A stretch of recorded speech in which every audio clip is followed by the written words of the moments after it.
नमस्कार विद्यार्थियों। BA second year के सेकंड पेपर धर्मनिरपेक्षता के बारे में हम अध्ययन कर रहे थे। धर्मनिरपेक्षता को क्या अर्थ है, क्यों अपनाया गया, इसका हम अध्ययन कर चुके हैं। भारतीय संविधान के अंतर्गत पंथ निरपेक्षता से संबंधित कौन से प्रावधान हैं, इसके बारे में आज हम अध्ययन करेंगे। भारतीय संविधान के अंतर्गत पंथ निरपेक्षता के बारे में प्रावधान के अंतर्गत अध्ययन करने से पहले भारत के उपराष्ट्रपति वेंकैया नायडू ने कहा था, हाल ही के वर्षों में उपराष्ट्रपति वेंकैया नायडू ने ये कहा था कि भारत इसलिए सेकुलर नहीं है कि संविधान में इसका उल्लेख है, बल्कि भारत इसलिए सेकुलर है क्योंकि ये हमारे डीएनए में है। तो इसके अंतर्गत हम कह सकते हैं, इसका तात्पर्य ये है कि भारत में संविधान में ही इसका उल्लेख हो ऐसा नहीं है, बल्कि भारतीय संस्कृति में ही धर्मनिरपेक्षता, पंथ निरपेक्षता के आदर्श को हजारों वर्ष पहले से हमने ग्रहण किया हुआ है। संविधान के अंतर्गत देखें तो संविधान में कौन से प्रावधान पंथ निरपेक्षता से संबंधित है, तो सबसे पहले भारतीय संविधान के अंतर्गत जो प्रस्तावना है उसके अंतर्गत पंथ निरपेक्षता से संबंधित प्रावधान है।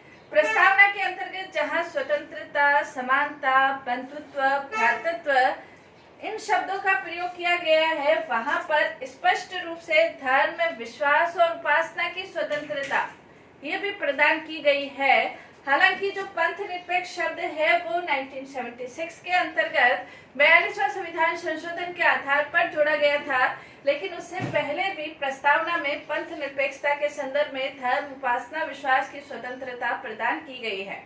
और इसी संदर्भ में यदि हम देखें तो सर्वोच्च न्यायालय ने भी अपना ये निर्णय दिया था। 93 के अंतर्गत सर्वोच्च न्यायालय ने कहा था कि पंथ निरपेक्षता भारत का मूल तत्व है, यानी कि मूल तत्व के अंतर्गत संसद के द्वारा कोई संशोधन नहीं किया जा सकता, इसलिए पंथ निरपेक्षता के अंतर्गत भी संसद कानून बनाकर कोई संशोधन नहीं कर सकती है।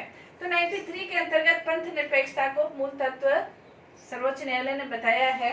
इसके अलावा यदि पंथ निरपेक्षता संबंधी प्रावधान देखें तो इसके अंतर्गत धर्म के आधार पर किसी भी प्रकार के भेदभाव का निषेध, संविधान के अनेक ऐसे प्रावधान हैं जिसके अंतर्गत हम स्पष्ट रूप से देख सकते हैं कि धर्म के आधार पर किसी भी प्रकार का कोई भेदभाव नहीं किया गया है। जैसे अनुच्छेद 14 के अंतर्गत हम कह सकते हैं कि इसमें धर्म के आधार पर, धर्म, भाषा, जाति, विभेद के आधार पर कानून के समक्ष किसी भी प्रकार का कोई भेदभाव नहीं किया जाएगा, यानी कि बिना किसी धार्मिक भेदभाव के कानून का समान संरक्षण सभी को प्रदान किया गया है और कानून का उल्लंघन करने पर सभी को समान रूप से दंड प्रदान किया जाता है। इसके आधार पर, धर्म के आधार पर कोई भेदभाव नहीं किया जाता। अनुच्छेद 14 कानूनी समानता से संबंधित है, तो उसमें धर्म के आधार पर भी कोई भेदभाव नहीं किया जाता। इसी प्रकार अनुच्छेद 15 विभेद का निषेध करता है। अनुच्छेद 15 के अंतर्गत ये बताया गया है कि जो सार्वजनिक होटल है, भोजनशालाएं हैं, मनोरंजन के स्थल है, पार्क है, उसमें धर्म के आधार पर कोई भेदभाव नहीं किया जाएगा। इसी के आधार पर अनुच्छेद 15 ख ये कहता है कि धर्म के आधार पर सार्वजनिक जलाशयों, तालाबों, कुओं को किसी को मना नहीं किया जा सकता, मंदिरों में मना नहीं किया जा सकता। धर्म के आधार पर 15 ख विभेद का निषेध करता है। इसी प्रकार अनुच्छेद 16 अवसर की समानता से संबंधित है। बिना किसी धार्मिक भेदभाव के राज्य के द्वारा राज्य के अंतर्गत निवास करने वाले सभी व्यक्तियों को अवसर की समानता प्रदान की गई है। इसी प्रकार यदि देखें अनुच्छेद 325 ये कहता है कि निर्वाचक सूची के अंतर्गत किसी भी व्यक्ति का नाम सम्मिलित कराने में धर्म के आधार पर किसी भी प्रकार का कोई भेदभाव नहीं किया जा सकता है। किसी भी प्रकार का कोई भेदभाव नहीं किया जा सकता है। 325 ये कहता है।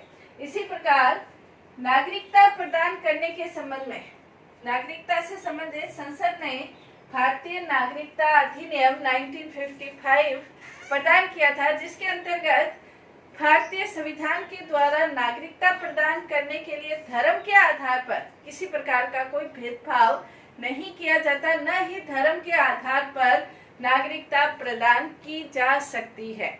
हालांकि इसके संदर्भ में अभी फिलहाल वर्षों के अंतर्गत ये देखें तो इसके अंतर्गत काफी विवाद की स्थिति उत्पन्न हुई थी, और जब ये कहा गया था, विवाद की स्थिति उत्पन्न हुई थी और ये कहा गया था कि नागरिकता प्रदान करने से संबंधित जो प्रावधान है उसमें कुछ संशोधन किए गए थे, लेकिन फिर भी 1955 के अंतर्गत ये नागरिकता प्रदान करने में धर्म के आधार पर कोई भेदभाव नहीं किया जाएगा। इसके अलावा भारतीय संविधान के अंतर्गत स्पष्ट रूप से धार्मिक स्वतंत्रता का अधिकार प्रदान किया गया है। धार्मिक स्वतंत्रता का अधिकार अनुच्छेद 25 से 28 तक प्रदान किया गया है। अनुच्छेद 25 व्यक्ति के अंतःकरण से संबंधित है। अनुच्छेद 25 ये कहता है कि व्यक्ति को अपने अंतःकरण के अनुसार किसी भी धर्म को मानना, किसी भी धर्म के प्रचार करना और किसी भी धर्म से संबंधित प्रबंध करने की, आचरण करने की, प्रचार करने की, मानने की, आचरण करने की स्वतंत्रता प्राप्त है। व्यक्ति अपने अंतःकरण के आधार पर जो भी उसका अंतःकरण स्वीकार करे उसके आधार पर उसको किसी भी धर्म को वो मान सकता है। अनुच्छेद 26 ये कहता है कि इसके अंतर्गत व्यक्ति, धार्मिक स्वतंत्रता के अंतर्गत व्यक्ति अनुच्छेद 26 के अंतर्गत किसी भी धर्म के संबंध में संस्थाओं की स्थापना करना, धार्मिक संस्थाओं की स्थापना करना, धार्मिक संस्थाओं की प्रबंध करना, उसके लिए चल और अचल संपत्ति का अर्जन करना और उसका प्रबंध करने की स्वतंत्रता प्राप्त है। लेकिन संविधान के अंतर्गत जो स्वतंत्रताएं प्रदान की गई है वो स्वतंत्रताएं निरपेक्ष नहीं है, उसके ऊपर अंकुश लग सकता है। संविधान में स्पष्ट रूप से ये कहा गया है कि सार्वजनिक व्यवस्था, सदाचार और स्वास्थ्य के नियमों के अधीन रहते हुए ये स्वतंत्रताएं प्रदान की गई है। यानी कि सार्वजनिक व्यवस्था को किसी भी प्रकार की हानि उत्पन्न होती है या स्वास्थ्य को हानि होती है या सदाचार से की हानि होती है तो राज्य के द्वारा इसके ऊपर रोक लगाई जा सकती है। यानी कि सदाचार, आचरण, व्यवस्थाएं पहले है, धर्म बाद में है, तो उनके आधार पर व्यक्ति के ऊपर प्रतिबंध लगाए जा सकते हैं। इनके अधीन रहते हुए व्यक्ति धर्म की स्वतंत्रता प्राप्त है। सार्वजनिक व्यवस्था, स्वास्थ्य और आचरण, सदाचार, इनके अधीन रहते हुए उनको स्वतंत्रता प्राप्त है। इसके अंतर्गत अनुच्छेद 28 ये कहता है कि धार्मिक शिक्षण संस्थाओं में किसी भी प्रकार की धार्मिक शिक्षा प्रदान नहीं की जाएगी। धार्मिक शिक्षण संस्थाओं के अंतर्गत किसी भी व्यक्ति को, बच्चे को शिक्षा, धार्मिक शिक्षा प्राप्त करने के लिए बाधित नहीं किया जाएगा और न ही धर्म से संबंधित किसी भी प्रकार की कार्य में उसको शामिल होने के लिए, प्रार्थना जैसे वगैरह में शामिल होने के लिए उसको बाध्य किया जाएगा। राज्य द्वारा पूर्ण रूप से पोषित शिक्षण संस्थाओं में भी यही स्थिति है और राज्य द्वारा मान्यता प्राप्त और अनुदानित शिक्षण संस्थाओं के अंतर्गत भी धार्मिक शिक्षा प्रदान नहीं की जाएगी। धर्म विशेष से संबंधित कोई भी शिक्षा प्रदान नहीं की जाएगी। इसके अलावा अल्पसंख्यकों के अधिकारों की रक्षा के लिए भी अनुच्छेद 29 और अनुच्छेद 30 के अंतर्गत अल्पसंख्यकों की जो अधिकारों की रक्षा, अल्पसंख्यकों के अधिकार की रक्षा के लिए अनुच्छेद 29 और 30 है। अनुच्छेद 29 में ये कहा गया है कि भारतीय राज्य के अंतर्गत निवास करने वाले अल्पसंख्यकों को अपना धर्म, भाषा, संस्कृति, लिपि सुरक्षित रखने का अधिकार है। इसी प्रकार अनुच्छेद 30 ये कहता है कि अल्पसंख्यकों को अपने भाषा, धर्म, लिपि सुरक्षित रखने के लिए शिक्षण संस्थाओं की स्थापना करने का भी अधिकार प्राप्त है और राज्य इस आधार पर किसी भी शिक्षण संस्था के साथ इस आधार पर भेदभाव नहीं करेगा कि वो किसी धर्म विशेष से संबंधित है। इसी प्रकार भारत के अंतर्गत आस्तिक और नास्तिक में भी किसी भी प्रकार का कोई भेदभाव नहीं किया गया है। संविधान की तीसरी अनुसूची के अंतर्गत विभिन्न प्रकार के पदों का उल्लेख है और कोई भी व्यक्ति इस पद पर निर्वाचित होता है तो पद ग्रहण करने से पहले वो शपथ लेता है। जो व्यक्ति ईश्वर को मानते हैं वो ईश्वर के नाम पर शपथ लेते हैं और जो व्यक्ति ईश्वर को नहीं मानते हैं वो सत्य निष्ठा के आधार पर शपथ ले सकते हैं। यानी कि आस्तिक और नास्तिक न किसी धर्म के आधार पर भेदभाव है और न ही आस्तिक और नास्तिक के आधार पर किसी भी प्रकार का कोई भेदभाव किया गया है। तो भारतीय संविधान के अंतर्गत विभिन्न प्रावधानों में हम देखते हैं कि भारत ने धर्मनिरपेक्षता के आदर्श को ग्रहण किया है, लेकिन भारत ने जो धर्मनिरपेक्षता के आदर्श को ग्रहण किया है, पंथ निरपेक्षता के आदर्श को ग्रहण किया है, वो पाश्चात्य पंथ निरपेक्षता से बिल्कुल अलग है। भारत की पंथ निरपेक्षता पाश्चात्य जो मजहब है, रिलीजन है, इससे बिल्कुल अलग है।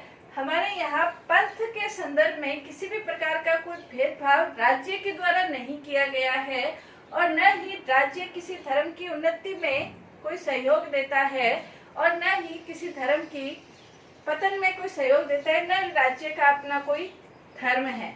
लेकिन धर्म पंथ निरपेक्ष होते हुए भी भारत की जो पंथ निरपेक्षता है उसके अंतर्गत भारत ने ये घोषित किया है कि धार्मिक शिक्षा नहीं दी जाएगी, लेकिन शिक्षण संस्थाओं में नैतिक शिक्षा प्रदान करने के लिए किसी भी प्रकार की कोई मनाही नहीं है। नैतिक शिक्षा के संदर्भ में भारतीय संविधान के अंतर्गत नैतिक शिक्षा प्रदान की जा सकती है। हर एक शिक्षण संस्था में नैतिक शिक्षा की उन्नति के लिए प्रयास भी। पंथ निरपेक्षता को हमने नकारात्मक अर्थों में नहीं बल्कि सकारात्मक अर्थों में ग्रहण किया है। हमारी जो पंथ निरपेक्षता है वो धर्म और राज्य के बीच विरोध प्रकट नहीं करती और न ही राज्य के संदर्भ में राज्य धर्म के क्षेत्र में उसका अलगाव घोषित करती है, बल्कि धर्म के क्षेत्र में राज्य और धर्म दोनों के सहयोग पर निर्भर करती है। धर्म के आधार पर राज्य धर्म के क्षेत्र में राज्य इस प्रकार से हस्तक्षेप कर सकता है यदि वो लोगों के अकल्याण से संबंधित हो, लोगों के लिए गलत नीतियों का पालन करते हैं तो राज्य उसमें हस्तक्षेप कर सकता है। इसको हम इस आधार पर समझ सकते हैं कि यदि अमेरिका के अंतर्गत चर्च की कोर कमेटी ने किसी महिला के संबंध में ये कह दिया कि वो चर्च की सदस्य या प्रतिनिधि वगैरह नहीं बन सकती है, बिशप वगैरह पद ग्रहण नहीं कर सकती है, तो उसमें राज्य का कोई हस्तक्षेप नहीं होगा। लेकिन भारत के अंतर्गत इस प्रकार के आदेशों के संदर्भ में राज्य हस्तक्षेप कर सकता है, राज्य के द्वारा हस्तक्षेप कर सकता है। भारत ने अपना महत्वपूर्ण जो लक्ष्य घोषित किया है वो लोक कल्याण से संबंधित अपना लक्ष्य घोषित किया है और लोक कल्याण के संदर्भ में यदि धर्म के द्वारा भी कोई बाधा उत्पन्न होती है तो राज्य के द्वारा उसमें प्रयोग किया जा सकता है, राज्य उसमें हस्तक्षेप किया जा सकता है। यानी कि हमने अपनी धर्म निरपेक्षता को सकारात्मक अर्थों में ग्रहण किया है, नकारात्मक अर्थों में ग्रहण नहीं किया है। सर्वधर्म समभाव, सर्वधर्म सद्भाव के रूप में हमारी पंथ निरपेक्षता है। इसके संदर्भ में डॉक्टर राधाकृष्णन के शब्दों में हम कह सकते हैं कि पंथ निरपेक्षता का अर्थ अधार्मिक होना नहीं है और न सिर्फ अधार्मिक होना और न सिर्फ भौतिक सुखों पर बल देना नहीं है, बल्कि पंथ निरपेक्षता का तात्पर्य आध्यात्मिकता की सर्वव्यापकता है। आध्यात्मिकता की व्यापकता है। यह इस बात पर बल देती है कि विभिन्न धार्मिक मतांतर अपने धार्मिक विश्वासों के अनुसार कार्य कर सकते हैं। यानी कि आध्यात्मिकता से विमुख होना नहीं, बल्कि प्रत्येक धर्म के अंतर्गत जो मानवीय तत्व हैं उन मानवीय तत्वों के सार को ग्रहण करते हुए हम अपना आध्यात्मिक जीवन व्यतीत करें। सभी धर्म वाले, कोई एक धर्म वाले नहीं बल्कि सभी धर्म वाले आध्यात्मिक जीवन व्यतीत करते हुए भारत को प्रगति में सहयोग में योगदान दे, ये हमारी पंथ निरपेक्षता है।